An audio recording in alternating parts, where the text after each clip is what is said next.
Hello, and welcome to Realizations with Clarissa, a podcast sharing weekly lessons on productivity through well being.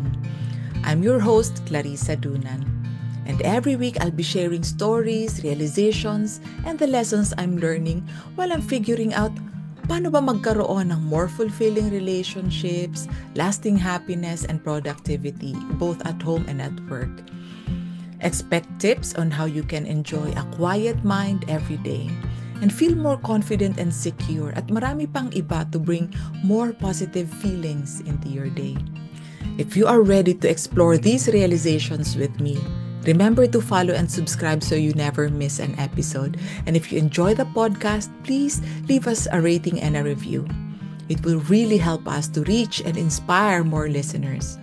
Together, we can spread positive feelings even further.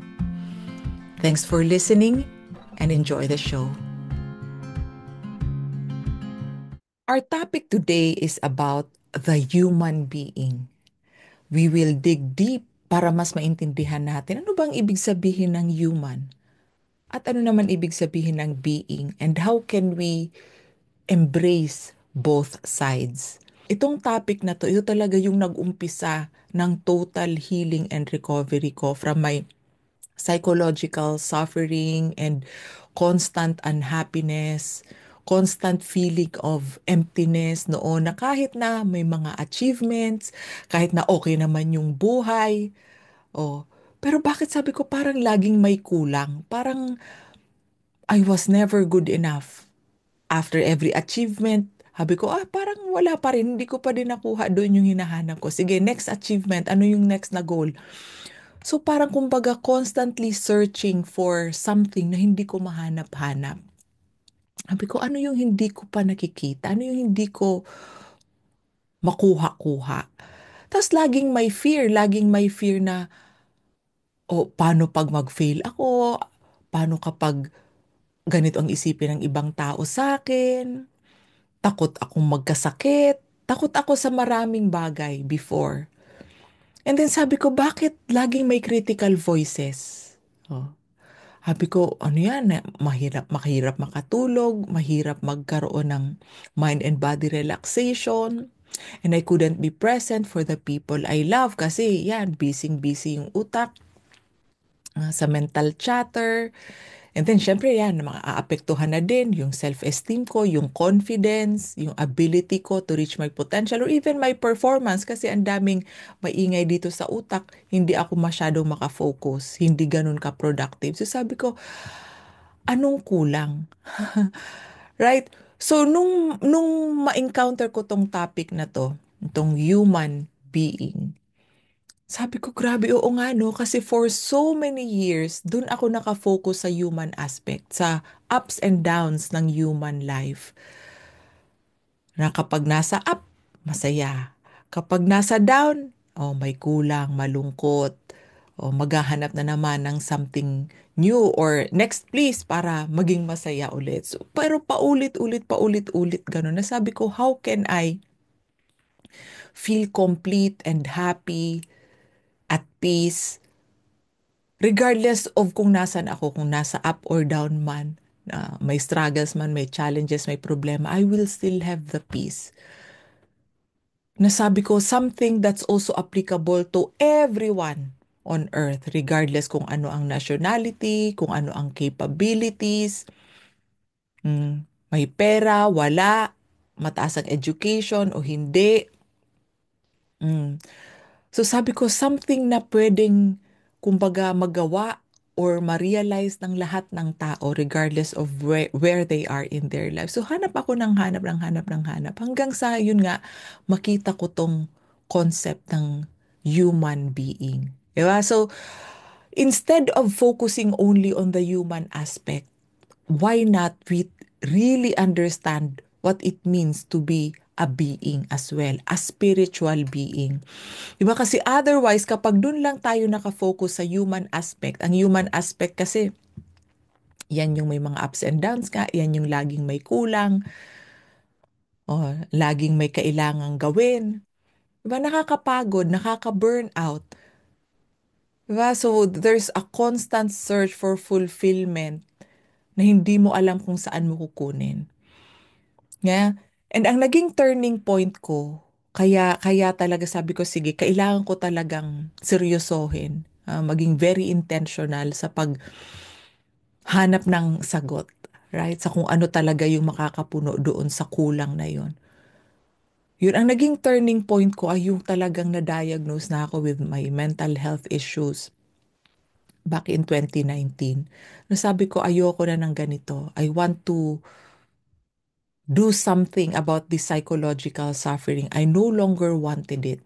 So doon na ako nag-umpisa ng talagang grabing personal development. Ang dami kong nabasa, na aral, napakinggan na podcast, na kumpletong courses, and I had counseling as well, uh, cognitive behavioral therapy, and lots of coaching. Hanggang sa kumbaga, things started to fall into place. Nasabi ko, o nga no, this really makes sense. At yun yung gusto kong i-share sa inyo. Although, syempre, mag-focus tayo dun sa human and being. Okay, so dun sa misconception kasi, syempre kasi di naman natin yan talaga kasalanan kung yan yung naipasa sa atin ng environment or maybe even our family. Diba? Na kumbaga, ang happiness natin, ang fulfillment natin ay nakasalalay doon sa mga achievements natin, sa mga kapasidad natin. And pwede din na ang ating identity ay na-define ng ating mga struggle, ng ating past, ng ating history. Okay, so parating ganon, yun yung naipasa sa atin na kapag magaling ka, pag matalino ka, pag ganito kataas ang sweldo mo, kapag maganda ang bahay mo, malaki bahay mo, maganda sasakyan mo, pag marami kang pera, o di ba kapag you're in a relationship o kapag accomplished ang partner mo, maganda, gwapo, o kaya kapag ikaw maganda yung katawan mo, healthy, may six packs, iba, yun yung tipong, okay, kapag may mga ganyan ka, you're good enough. You're worthy. So parating ganun yung napapasa sa atin ng social media, ng environment, ng mga magazine, diba? At parating tayo, syempre yun ang ginugol natin, okay, kailangan kong makuha yan para maging good enough ako. Oh, and naging conditioning na din sa atin na kapag hindi mataas yung score natin o hindi tayo nag-succeed sa ganito, hindi tayo nakakakuha ng kumbaga affirmation or acknowledgement. Karamihan sa atin lumaki na ganun yung experience. Although syempre, ako I really remember na yung parents ko, mga kapatid ko, they're very proud kapag yan may mga achievement na ganyan. But then, for me, ako, hindi ko mapigay sa sarili ko yon sometimes. Na tipong hindi, may kulang pa din. No matter how much I achieve, may kulang pa din. I'm still not good enough kasi hindi ko pa to nakuha. Wala pa akong ganito. Hindi pa ako ganito kagaling. Hindi pa ako ganito kaganda. O kung ano, yun yung sobrang daming conditions para sa, kumbaga, yung human aspect ko maging sobrang fulfilled ako doon sa area na yun. Pero hindi pa din. So, ang dami kasing mga mind-made stuff, which I would call yung egoic mind natin. Parating nagsasabi na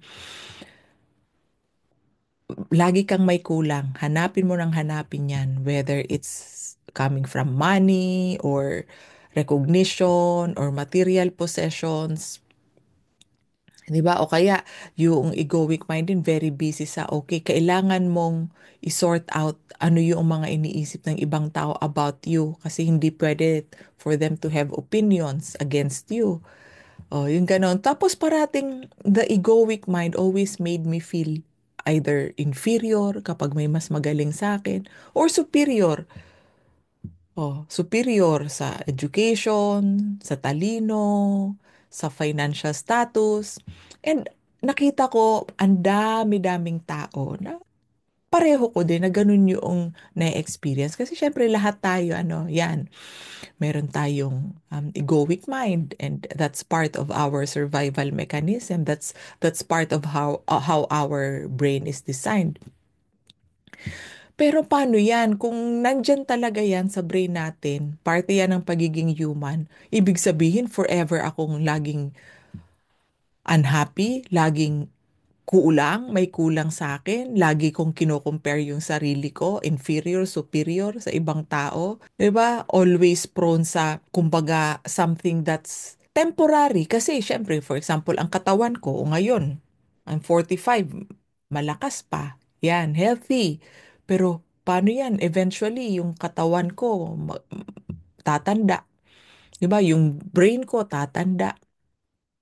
So, yung mga ganon, it's scary. It was scary nung di ko pa to nare-realize, ano.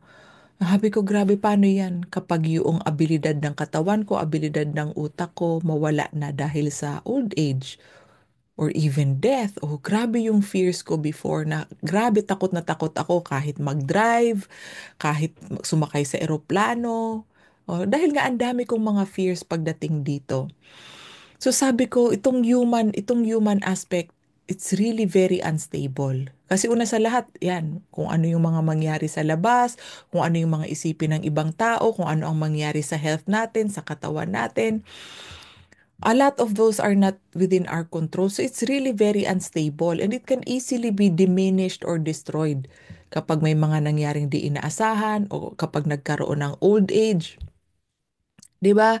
Pero syempre hindi naman 'yan lahat scary, kasi syempre yung katawan natin, it has our senses, it has the ability to feel joy and pleasure. 'Di ba? Sa mga pagkain natin, sa mga massage, sa mga nakikita natin, naririnig, wow, ang ganda ng music. Wow, ang sarap ng pagkain. So yung ganon. So it's really both sides na kukuha natin, yung pain, yung pleasure na kukuha natin. Alright? Pero yun nga, yung na-realize ko, dahil na din sa design ng brain natin, yung survivor brain kasi natin, di ba? Siyempre, ang gusto niyan, i-protect tayo from danger, mag-fight or flight, away from danger. So talagang natural sa atin yon na meron tayong negative bias, na mas focus tayo, yung default natin, mas focus tayo looking for signs of danger. Diba? Signs of danger na pwedeng real or imagined. And kadalasan, imagined danger. So yun yung marami talaga ako noon. Ngayon meron pa din, pero mas sobrang nag-improve na. Dati talaga, grabe, ang dami kong worries, ang dami kong fears, na I really felt I was not safe even from myself, kasi ang daming mga critical voices about myself. And I didn't feel safe around other people, kasi nga pati yun, may mga thoughts, scary thoughts about other people that threatened my sense of self. And yang sa situation, di ba? Hindi ako papayag, hindi ko to gusto, ayoko nitong nangyayaring to. So aside sa laging may kulang, lagi ding may fear. So sabi ko, this is normal. Oh, di ba? Kasi syempre tayo bilang humans, talagang ganyan ang buhay. So laging may mga ups and downs, ano. So, sabi ko, if I will rely on this, that's unstable, that's temporary, that's up and down, that's prone to comparison, diba? That's prone to feeling incomplete. Hindi ko dito mahahanap yung gusto ko talaga na sense of fulfillment every day. So, nung ma-realize ko, na sabi ko, oo nga no, hindi lang naman tayo human. Human being tayo. Diba? So, human, may katawan, diba? May experience of life, the ups and downs of life, but we're also a spiritual being. And yung spiritual being na yan, ang na-realize ko, that's the deeper you. That's the deeper identity natin. Kasi kumbaga, yaan yung mas nauna pa, bago pa tayo nagka-human body. Diba? Bago pa tayo pinanganak. That spiritual being has always been there bago pa nabuo yung katawan natin. Right? And kahit pa may mangyari sa katawan natin, o tumanda na, o mamatay na yung katawan natin, that spiritual being will always be there. So yan yung sabi ko, grabe no, it's complete, it's perfect, it's eternal, it's stable, kahit anong mangyari sa katawang lupa ko, unshakable yan, indestructible. Di ba? Na so sabi ko, grabe, no? Kahit ano pa lang mangyari sa health ko o sa economic situation ko, o kahit anong isipin ng ibang tao sa akin, o kahit anong sabihin ng ibang tao sa akin, or kahit ano yung tingin ko sa sarili ko, 'di ba? Kahit anong sabihin ng egoic mind, 'di ba? Deep within me, there is this being, that spiritual being that remains strong and powerful and complete. And yun nga, hindi matitibag. And that is always connected to God. Diba? So yan yung tipong grabe, if that is always connected to God, then that always has access to all the positive feelings and all the positive attributes from God. Lalong-lalo na kasama dyan ang inner peace, ang joy. Di ba? Na kung diyan tayo nakaangkla, diyan sa deeper being na yan, na ano, na mayroong access dun sa positive feelings, positive characteristics, o di ba? So talagang ano tayo, hindi matitibag kahit yung human aspect ng buhay natin, may ups and downs. May mga kumbaga feeling of lack, sense of lack. 'Di ba? Ito, very ano ka, secure, confident, ang taas ng self-esteem mo, knowing that who you truly are deep inside, kumpleto ka. You've always been good enough. Walang kulang sa'yo. 'Di ba? At walang makakadagdag o wala nang kailangang walang makakabawas at wala nang kailangang idagdag para makumpleto ka. At ang na-realize ko din, itong spiritual being na to, very, very intelligent. Mas intelligent pa kaysa sa human brain natin. Kasi eto yan, isipin mo na lang, ang mga cells natin, nag-uusap-usap yan, may mga neurons, may mga kung ano-anong mga chemical reactions, ang daming mga nangyayari sa katawan natin, kahit hindi tayo mag-isip. Kahit tulog tayo, tuloy-tuloy yung pagtakbo ng katawan natin. Yung puso natin, wala namang baterya yan. Di ba?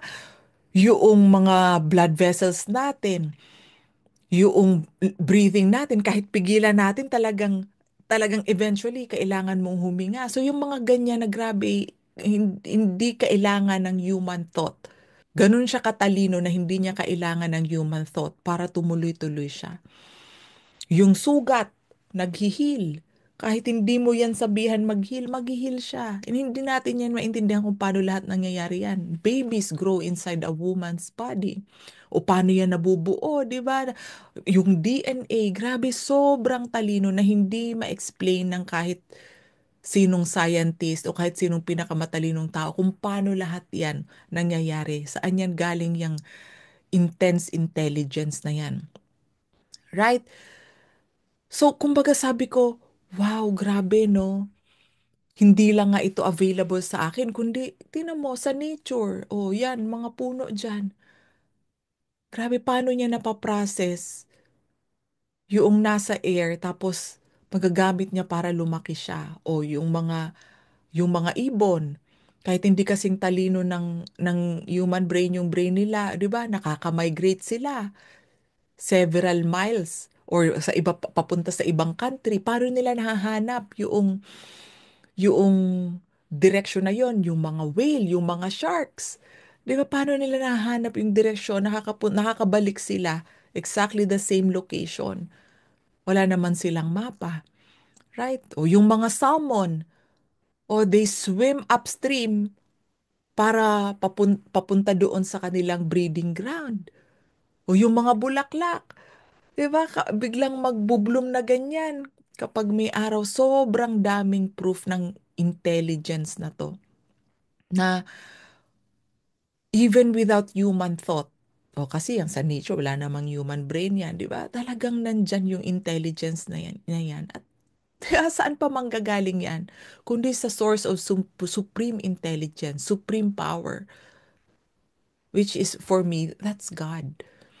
At yan yung nakalink sa ating spiritual being. 'Di ba? So kumbaga in a sense, I know and I feel that God who has that immense intelligence, immense power is also within me, within you and me because of our spiritual being. And because of that, we have that attributes of the peace of God, the joy of God, 'di ba? So sabi ko, wow, ito yung gusto ko. Ito yung gusto kong araw-araw I'm in touch with this ability to get in touch with that peace. Na kahit sa labas ng kumbaga yung human aspect magulo, may challenges, may mga kulang pa, may mga kailangang ayusin, I can always go back to this aspect of me that's already complete and at peace and can always get in touch with so many sources of joy. Di ba? At ang na-realize ko din, ito, hindi na natin to kailangang hanapin kasi we were born with this. Kasi tingnan mo, mga babies, young children, wala namang nagturo dyan o tumawa ka, maging masaya ka. We're naturally born that way. We're naturally born with self-esteem. Wala namang baby o young child na may self-esteem problems, 'di ba? So ibig sabihin, lahat ng mga positive attributes, positive feelings, yung mental well-being, mental health, innate na yan sa ating lahat. We were born with that. Yung pagiging curious, yung pagiging playful, yung pagkakaroon ng sense of humor, nandyan na yan. Mula pa nung baby pa tayo. Yung pagiging creative, yung pagiging confident, di ba? So, bigyan mo ng laruan ang bata, kahit nga stick yan, o kaya kahit bato, o so many different ways niya yan pwedeng ma-imagine kung paano yung paglalaruan. Okay, at tayo, pinanganak tayo na talagang sobrang taas ng ability natin to learn. To learn. O, tingnan mo, ang mga bata, o paano yan? Paano natuto yan magsalita? Paano yan natuto maglakad? Tumakbo, di ba? Ilang beses yan natutumba, na ah, nababagok o kung saan-saan na, 'di ba, nalalaglag o 'di ba? Pero try and try and try and try and try. That's actually how we learned to do everything we can do right now. So grabe no, nasa design natin talaga to have all those positive attributes na good learner, happy, joyful, curious, enthusiastic, energetic, excited lagi, araw-araw excited. 'Di ba? Kahit sa mga simpleng rason o kahit nga walang rason, 'di ba? Excited. So ganun talaga tayo. And that's very good news kasi kumbaga all these positive feelings, hindi mo na kailangang isipin na kailangan kong magkaroon ng katakot-takot na courses or personal development o kung ano-ano pa para magkaroon ako niyan. No, kasi nasa iyo na yan. Walang makakatanggal sa iyo niyan. Okay, nakakalimutan lang natin.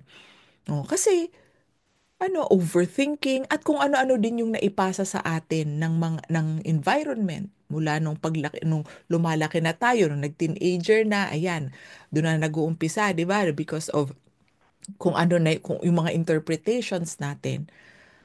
Okay? So that's very good news kasi kumbaga all we have to do is to relearn how to tap into that spiritual being that we already have, that's already able to access all those beautiful things that we're looking for, including fulfillment, peace.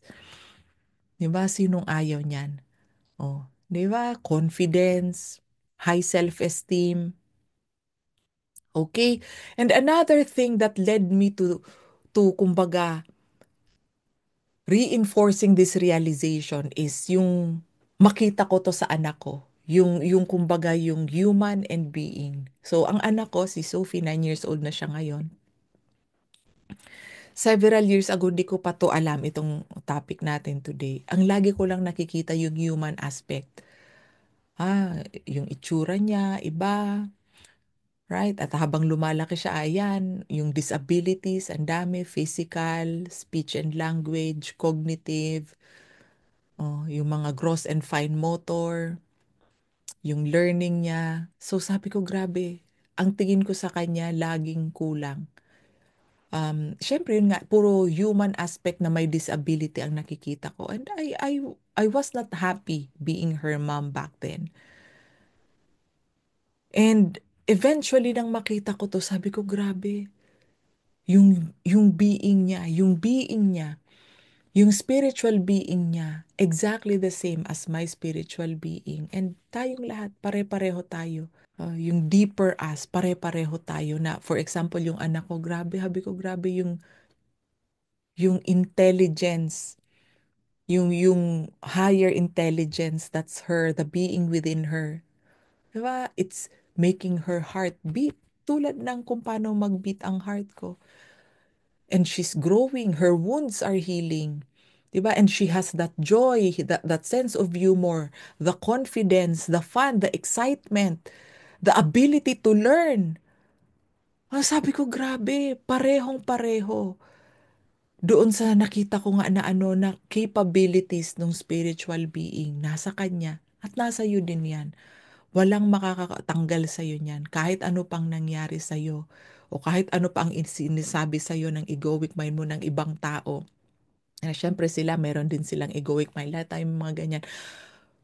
But if we really get in touch with that deeper aspect of our being, yan na, sabi ko, grabe, no? Sobrang nagbago yung experience ko sa anak ko na ang tingin ko na sa kanya up to now, perfect being, perfect child. Na pag tiningnan ko lang siya, ay grabe, parang natutunaw yung puso ko, parang natutunaw yung katawan ko. Kasi di ko na nakikita yung imperfection ng human aspect. Nai-enjoy ko na lang siya. 'Di ba? For who she is, what she can do. I've accepted everything that she cannot do. Di ba? Kasi yun nga, rooted na doon sa ano, yung tunay na Sophie, yung tunay na ano, na nature natin, which is already perfect, which is already good enough and worthy. Diba? Despite of our capabilities o yung katalinuhan natin o kung ano man, na kumbaga ginagamit natin na measures ng accomplishments or pagiging good enough before. Okay, there's a better place for us to look at. Diba? That's giving us a sense of fulfillment and happiness right now. Hindi yung later pa. Kasi dati ang lagi kong naiisip ay, okay, may kulang pa sa mga na-achieve ko. May kulang pa sa ah, katawan ko o sa contribution ko. Later ko pa yan makukuha. Later pa ako magiging fulfilled. Di ba? O, yun yung human aspect. Pero, when I learned how to get in touch with a being, sabi ko, wow, grabe. Diba? Every day I can feel fulfillment. And marami na akong na gawang episodes regarding that. Diba? How you can get in touch with a being. You can go back to episode, ano ba yon? Episode 3, I believe. Episode 3 is when I shared how to be present. Yan. So, yan yung mas maa-access mo yung part of you that has peace and joy and fulfillment. Episode 3 yan. Balikan mo yon. Listen to that if you haven't done that yet. And then, meron din sa episode 4 when I discussed how you can use being present to be your foundation for achieving your external goals, yung mga responsibilities mo, dreams, your obligations, right? Mas magiging fulfilling ang everyday hustle mo kapag ikaw rooted ka doon sa ano, sa being present. Doon sa being mismo. Being rather than doing lagi. Okay, and then sa episode 8 din, so yung nakaraang episode, I also talked about the nature of thought. So if you are present enough, you will be able to catch the thoughts that are coming from the egoic mind, the survivor brain, that's always making you feel insecure or scared or not good enough. Yan. And then, na-discuss ko din sa episode 2 yung power ng having a quiet mind. So, go back to that. Ayan, episode 3, 4, 8, and 2. And dun nyo mas matututunan in more detail kung paano mas maging in touch dito sa sinasabi nating spiritual being. Para hindi lang dun tayo lagi sa human, human, doing, doing, doing. Trabaho, trabaho, trabaho, trabaho. Stress, stress, stress, stress. Di ba? Nakakaubos yun. Nakaka-drain. Right? So, yun, syempre, they're both important. Yung human at being. Right? So, kumbaga, we need to honor both of them. Hindi lang human lang, hindi being lang. Kaya nga ang tawag sa atin human being kasi both are important. But I really, really believe na kailangan nating matutunan na yung maging primary focus natin ay yung being part. Kasi yan yung hindi matitibag. Yan yung mas resilient. Na kahit anong mangyari sa human aspect mo, diba, ikaw, resilient ka, di ba? Kahit anong challenge yan, ikaw, yung being aspect, laging natututo, laging nag-grow. Di ba? So yun, syempre yung human aspect mo, syempre kailangan mo din niya ang alagaan, right? Look after your health, yung physical health mo and other aspects of your health, emotional, mental health mo and your work. Yan, syempre kailangan mong mabayaran yung mga bills, groceries, right? And then fulfill your responsibility sa pamilya, sa trabaho yan, parte lahat yan ng pagiging human. And of course, syempre you have goals din. You have dreams, you have ambitions. O talagang kung yan ang tawag ng puso mo, go. Diba? Hindi porket spiritual being ka, ay wala ka, kumbaga, hindi din porket you already have peace or contentment or masaya ka na, you have joy. Hindi ibig sabihin yan, wala ka na dapat ambisyon or wala ka na dapat gustuhin na makontribute sa pamilya mo o sa ibang tao or ikaw mismo to pursue your passions. Siyempre, lahat yan pwedeng-pwede mo pa rin gawin. Okay, that's why as a human being, it's very important to take action. Para siyempre yung human aspect natin, ma-nourish din natin. To take action on your health, on your relationships, on your work, on your finances. 'Di ba? And it's also very important to know na actually yung spiritual being natin that's always there, that's always rooted in the present moment. Hindi yan yung tipong, sa future ka na lang maging masaya or nako, yung past sana, dun ka na lang sana maulit yung kasi yun yung perfect. Ngayon, hindi na perfect, so wala ka na. Hindi yung ganon. So, laging kumpleto, laging fulfilled wherever it is in the present moment. Yan yung spiritual side natin. Okay, kumbaga, nothing is wrong with this moment, so enjoy it. Okay? So, yun yung gusto ko sa present moment because it pushes us, it inspires us to take the necessary action if action is possible. So, yung kumbaga yung pagte-take action, hindi lang yan dahil sa human aspect natin. Okay? So, can you imagine taking action pero rooted ka doon sa being? You are doing the action like yung pagtrabaho or getting yourself out there para sa kabuhayan mo or taking action mag-exercise. O kung ano man yan, whatever it is that you need to do para ma-accomplish yung goals mo, right? It requires you to really honor the action without being attached to the outcome. Kasi dati, kunyari, pag-exercise, attached ako sa, ayan, dapat mag-weight loss na kaagad ako, dapat lumiit na yung bilbil ko, dapat magka-muscles na ako. So, laging attached dun sa outcome. Tapos, ang lagi kong iniisip ay outcome, outcome, outcome. Kapag wala pang outcome, ayoko na gawin yung action. Ayoko na. Para saan pa yung pag-exercise, di ba? Hindi effective kapag kumbaga nagigilang siyang means to an end yung action. Okay, gagawin ko lang tong exercise na to para doon sa goal na yan, maging sexy, di ba? Mag-lose weight, magka-muscles. Hindi ganon. Hindi fulfilling yung action, pinipilit ko pa yung sarili ko. Samantalang, nung matutunan ko na yung taking action itself, okay, it's my means of getting in touch with the present moment and doing what I can and doing what I want to do and or need to do But that alone is a goal. Goal met na siya. The moment na I did the action, goal met na. Diba, hindi na ako attached doon sa outcome na, okay, ito yung magiging mangyayari sa katawan ko. Dapat, no. Kasi, totoo din naman na if I focus on doing the action, like pag-exercise, pag-exercise, pag-exercise regularly, isipin ko man o hindi, yung outcome na pag-lose weight o maging healthier, darating at darating yon. Right, so sabi ko, grabe, ito talaga yung pinaka-importante, na, whether it's sa pag-take action o sa pagiging happy, feeling fulfilled. Talagang napaka-importante when we stay rooted on the being that's always there. Right? So, yun. So, nakita ko na, na-discuss ko din actually ito sa episode 4 yata, when I talked about yung inner purpose and outer purpose. Diba? So, yung outer purpose natin, yung mga goals natin, kung ano-anong mga ambitions natin, nasa future pa yan mangyayari. Samantalang yung inner purpose natin is to be present. Kumbaga, this is the being side.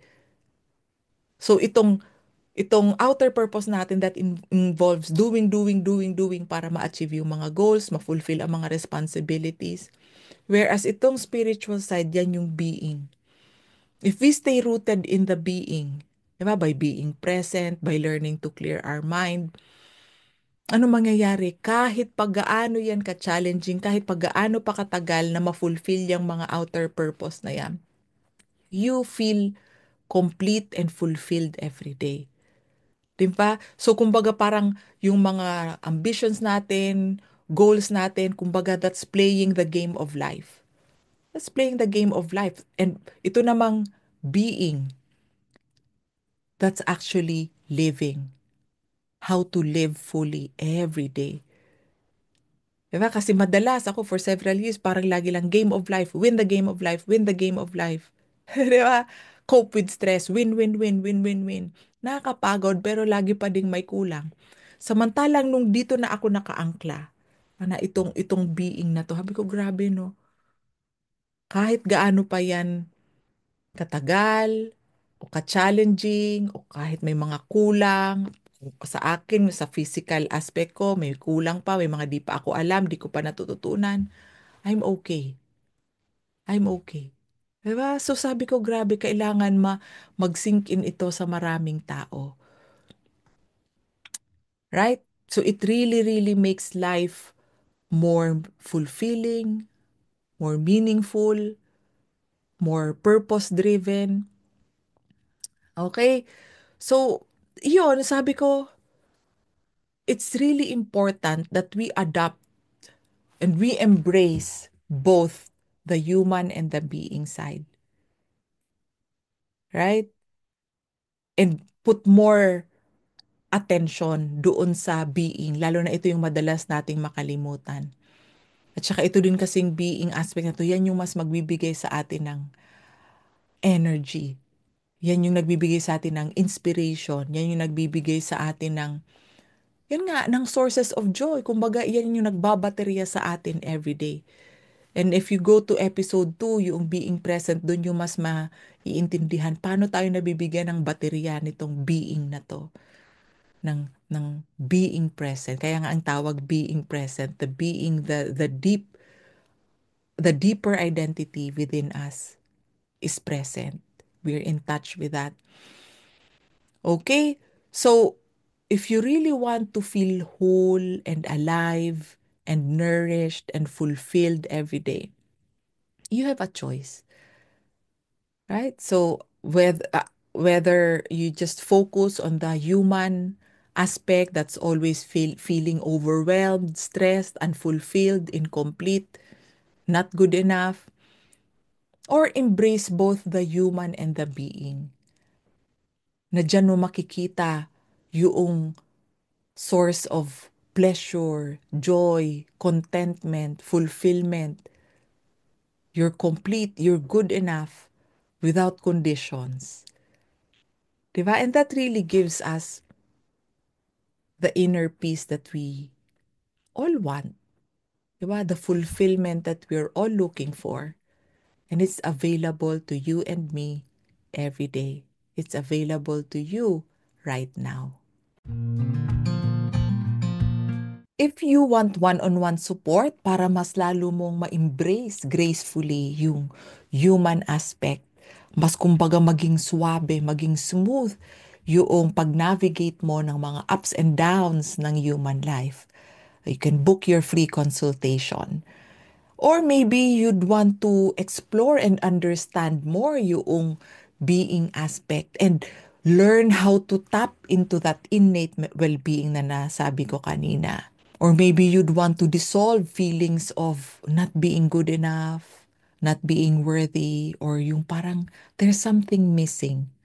Or maybe you'd want to dissolve certain beliefs that's always holding you back from doing what you really want, or maybe even holding you back from making time for the things that you believe are important. Yan. So, book your free consultation and we will discuss what you want to accomplish, what you want to change, and I'll let you know how coaching can help. Talk to you soon. Thank you so much for listening to Realizations with Clarissa today. I'll be back next week with more well-being, relationship, productivity, and quiet mind tips to help you get the most out of life. For now, please remember to follow and subscribe. Please share the podcast with your friends o kung sino man na alam mo na pwedeng matulungan ng podcast na to. Love you and have a great week.